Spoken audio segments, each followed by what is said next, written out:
Hey guys, hope all is well. That's my line, right? That is your line. Cheers. It's Easter Sunday. Happy Easter, everybody, to those that celebrate, and hope you're having a good day if you don't. Yep. Should we be drinking on Easter Sunday? Well, yes, we should. So let's take a swig. That's good. What have we got this week in our drinks? Something very, very simple. Hennessy and Coke. He makes the drinks. I don't even ask. But anyways, again, happy Easter to everybody. Again, everybody that does celebrate it. So the feedback has been great. We really enjoyed filming Cocktails with Kurt and Mark last week, and now it's going to be an ongoing thing. So you guys submitted your questions to us, and we're just going to run down probably the top 7. So we'll have a topic to discuss every single night. We'll probably be posting them around between 7 and 8 every night. That's the goal. So share it with your friends. Hopefully it's informative. So the first question that we got a lot is, where should I buy in Atlanta? Pretty broad, right? That's a very broad question. I actually laugh at the question Right. more times than not because I guess I will never understand why people would rely on someone else who they don't necessarily know. Oh, you mean talking about like friends? Yeah. Everybody's got these friends. Everyone's right? got friends. Social media friends. And a friend will tell you that you should be living in Buckhead. Everybody wants to live in Buckhead. And right? a friend has no idea what your financial situation looks like. But what ends up happening is, because now your friends have placed this expectation of where they think you should live, so many people fall into the trap of, I want to live in Buckhead. Right. And at the end of the day, Buckhead is not really functional for everybody's everybody. needs. Because, and especially those friends that aren't even homeowners themselves, right? We know those people. That's like somebody gives you travel. relationship advice, but Right. they're not in a relationship that's longer than 4 months. Right. But, okay, sorry. I just look at it like when you go into a retail store, are you asking your friend to go shopping with you and say, hey, I'm thinking about buying this shirt. Should I buy it or not, right? It's like, who cares? It's what fits you and your budget and your personality. So I would definitely say, friends and family are always going to try to push you into what they claim as the best standard, areas, or the standard. right? The standard, and we're talking a lot to first-time home buyers, but of course we also deal with a lot of celebrities and luxury home buyers. But a lot of our population that watches our channel are first-time home buyers. So let's just talk a little bit about like when we started looking at houses. Of course, we were renting in Virginia Highlands. We had lived also in Midtown Atlanta, right? Great areas, great parts of town. But man, when we looked at in our bank accounts, well, funny story right? is that we fell into that trap of where we thought we should live based on the expectation of what everyone else thought. So it was the hip place to be, right? Midtown. It had all the there. things that we were used to because we were renting in that area. Yeah. But essentially, what ended up happening was we wasted a lot of time looking in areas that, I'll just be real, we could not afford to own it. Right. Renting was as best as it was going to get for this duo over here. So, right. And then we also they had things like our family was expanding because Ariana was going to live with us. Yep. We had 2 dogs. So a 1-bedroom condo in Midtown, that doesn't even sound like it would work for us. And I'll admit, in the beginning, I was disappointed because I moved here from New York. Yeah. So he was used to that hustle and bustle. I was used to a fast-paced life. And although Midtown or any other part in Atlanta is not a direct comparison to New York, it still gave me that accessibility that I was used to. Nightlife. We were young. I was and am still young. So for me, I remember it was disappointing because I felt like I'm not ready to move to the suburbs. But I think I was still stuck in the expectation that I think other people had of where we should have lived or where I should have lived. Peer pressure. There's peer pressure in real estate too. Can you believe it? But there is. But that peer pressure can get you caught up in financial turmoil because in the wrong decisions. If you find yourself trying to purchase something to satisfy the expectation of somebody else who's not going to be on that mortgage, they're going to pay that bill, and they will not be paying a bill that comes through that household, you could be overextending yourself. Yeah.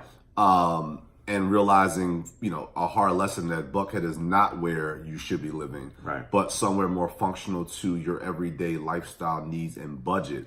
And that can only be determined by you and a mortgage lender based on your pre-approval. And Yeah, I think that's the biggest thing. You have to start with your budget. Your budget is what your budget is. And also, the fun part of shopping for a home is kind of like just drive around, right? We discovered Smyrna when we were looking. We discovered South Fulton. In recent years, we're starting to look at like areas like Woodstock, Roswell, stuff like that. That's not in our budget yet. Right. But like a compromise for us, personally, was South Fulton, right? Because you got so much house for your money. You're right on the Atlanta line. For the next person, it could be Decatur, it could be Smyrna, it could be Dunwoody, it could be whatever. But look realistically, once you have that pre-approval, that's when we're going to start searching areas, and you're going to say, damn, I could only get a 2-bedroom condo. But truth of the matter is, regardless of whatever your pre-approved amount is, there's two things I want to say about that. Yeah. One, whatever your pre-approved amount is, if it's lower than what you thought you could afford, don't take that as a discouraging factor of, oh my gosh, now I can't get a house. I got to wait until I could save up. Right. No. Take that as, okay, so now I just got a dose of reality to know what my starting point is. Right. So don't be discouraged. If that's where you are, that's where you are.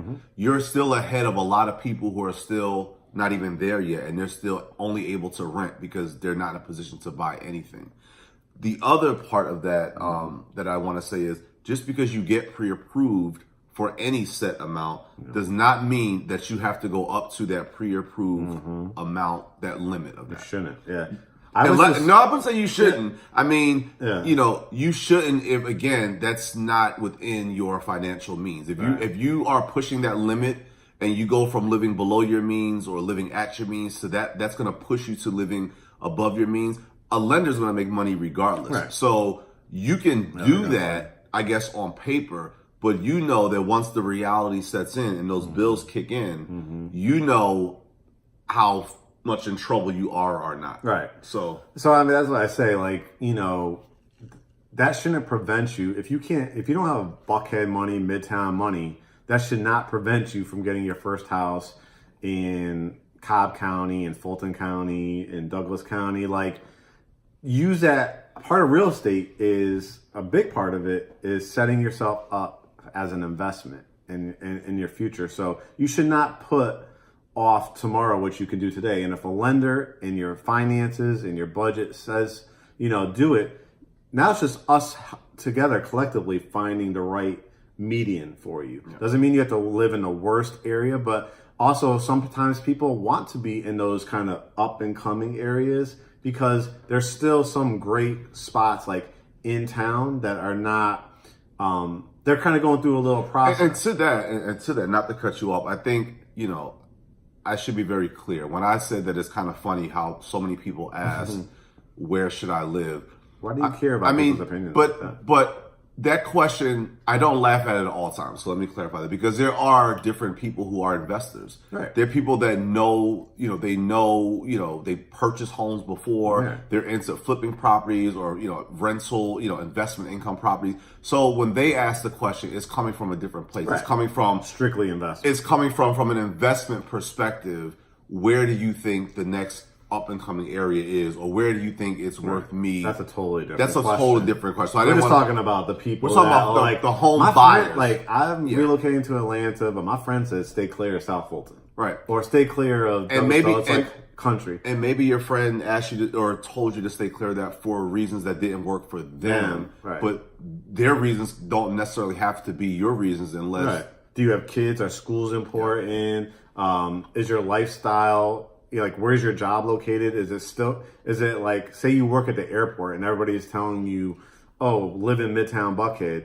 Well, a better option might be like somewhere on the west side or somewhere near the airport for your commute. So our overall advice, because we're running out of time here, is what? Don't listen to friends. Don't listen. Friends are allowed to have an opinion, but just don't invest in their opinion. Invest in your purchase. I like that. And I like that. That's the Henny talking. That deserves a click.